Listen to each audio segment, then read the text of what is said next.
off season heading into this season? Yeah, I wouldn't say anything in particular. I just was working the entire summer to just be the consistent player that I want to be a guy that everyone can count on in this offense and on this team. So, yeah, I wouldn't say anything in particular, just working. What do you feel like is the biggest step you need to take heading into this season? Yeah, again, I would probably say a little bit of everything. I don't know if I could point to one thing to take that next step. I need to take the next step in all assets of my game and all assets of the game. So, yeah. What sort of impact has Coach Mack had on the O-line room?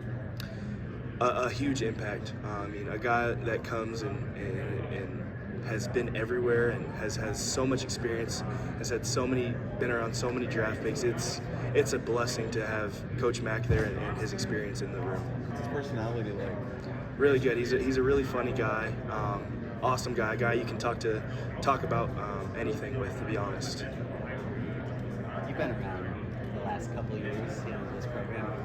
How do you feel like the program as a whole has kind of leveled up heading into this season? Where does it feel different than maybe when you started? Yeah, it feels different in every way possible, to be honest. I think from the new facility being built to our nutrition to the way we're working out to who we have on coaching staff. I think that it's taken a complete jump since when I got here in 2023. So, yeah. What's the impact that Trumaine Carroll's had with you in the offensive line room in particular?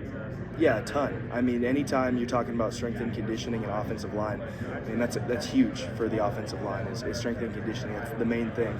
And so he's helped us a ton with that.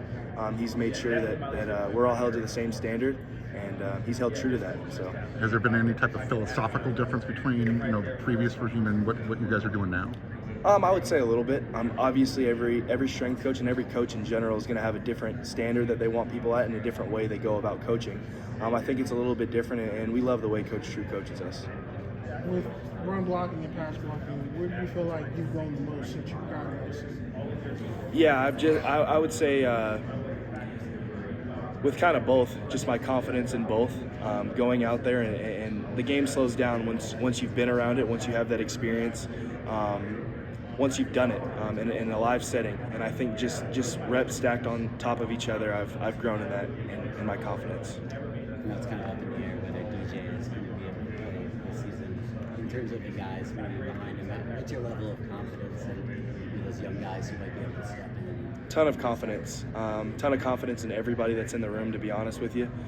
Anybody that steps in, or anybody I'm playing next to be honest, I'm excited to play next to them, and I know that I'm confident in them. How does it feel being a veteran on the team and being able to help kind of usher in Jaden for a full offseason? Yeah, it means a ton to me. I take that role very serious. I take the leadership role that I was given this summer very serious. I'm trying to get all the guys together, and it's great to get Jaden around that. And Jaden's also taken a leadership role, and he's been a very vocal guy for our team. Outside of him just being more vocal, being a leader, where have you seen Jaden maybe change the most? Just on the field in his career? Yeah, on the field, don't really know if I could point to anything particular, but just in general, his leadership and him being vocal has completely it's trended in the right direction. He's taken a complete 180. I feel like when he got here, he was a very quiet guy. Obviously, he was a young guy and he was coming from a different school. But this summer and this spring was the first time he was one of the more vocal guys on offense. He was commanding the offense, and that's what this team needs. So super excited about Jaden. I know you mentioned just the 180 in the program since you came. Is there more a sense of confidence maybe as you enter into a season than you can remember sort of feeling at the beginning of previous seasons? Yeah, 100%. I have full confidence in everybody on this roster. I mean, everybody's locked in for the same. We all want the same thing. We have the same common goal, and we're striving for it every day. Elijah, sorry if this has already been asked. Can you just talk about the Notre Dame USC rivalry and that game, what's going on with everything? Yeah, I mean, obviously it's a great game. We play a lot of great games, so yeah.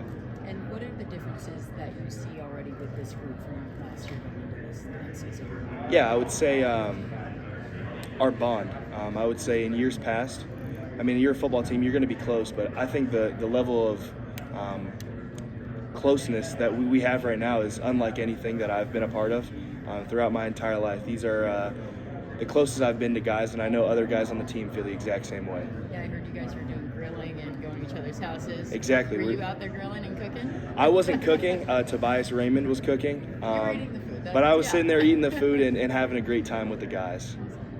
Elijah, first year in the Big Ten last season, you guys had 3 longer trips, multiple time zones. You know, there was a lot made of that last year, the travel. All 3 were close losses. You have 4 of those games this year, including Notre Dame. So, did you learn anything from last year? Do you think the program, people in the program that is evident to you, learned about like how you guys cover what you do on those trips that it's maybe different from the way things, I know you weren't going around, things would have worked previously to the last couple of years? Yeah. I wouldn't put any of that on the travel, to be honest with you, or changing time zones or whatever that may be. I think I know that Coach Riley and everyone that has involvement of when we travel, how we recover, all those things, they do a great job. They prepare us the best for the game. So, I mean, in the NFL, you got to travel all across the country. So, all of us want to play in the NFL. So, we're doing that right now. Were those trips different? Did you find yourselves, having a different routine? If it wasn't the travel, like what were you doing well through that time to prepare yourselves so that you could stand? Yeah, obviously you got to leave a little bit earlier if you're changing time zones or going across the country to a place like Minnesota or Maryland or anywhere like that. I would just say recovery and staying consistent in your recovery is very important when it comes to staying fresh and being ready on Saturday. It's going to get harder on the after the game than it is, I would say that trip home is definitely it's definitely not as fun as the one on the way there, but yeah, none of it really has an effect. You cut your hair this offseason. When Samson cut his, he lost his strength. What went into the decision to kind of just like, let's just start over? Yeah, I just wanted a fresh start, to be honest. Really nothing went into it. I just was tired of dealing with it, tired of it getting all caught up in my helmet, and I was just ready for a fresh start. How long have you been growing that out? I think my in 2020 when COVID happened, barber shop was closed, so that's when I started growing it out. And then I trimmed it a few times, obviously, but that's when I really started. And when I cut it, it was like shoulder length. It had to go, so. The young guys who have come in, Elijah Vakona, big guy. Yep. Where have you seen him develop, just in that short amount of time that he's been on campus? Yeah, spring ball. From practice 1 to practice 15, I saw a huge jump with Elijah. Obviously a big dude, great frame, very talented kid. And also, kid really wants it. He wants to be a great player. He wants to contribute early. And I've seen him take a leap in every asset of his game, every part of his game, from run blocking to pass blocking to how he recovers to everything. He's growing a lot. And then from a leadership standpoint, do you ever use your own situation to tell the younger guys, this is what you have to go through, your scout team situation, and all of a sudden now you're a starter? 100% do. I think that any time, like around game 1 when scout team is decided and guys are upset about their position and their role on the roster or on the team, I kind of let them know. And if I see a guy getting down on himself, I'll say I did the exact same thing. I was on scout team. I got moved to scout team. Didn't like it at all, but it turned out to be the best decision that Coach Riley ever made. I thank God truly that he did that. It woke me up. It made me treat every snap like it's my last snap, and I'm so grateful for him. Hey Elijah, how has the attitude been compared to last season to now?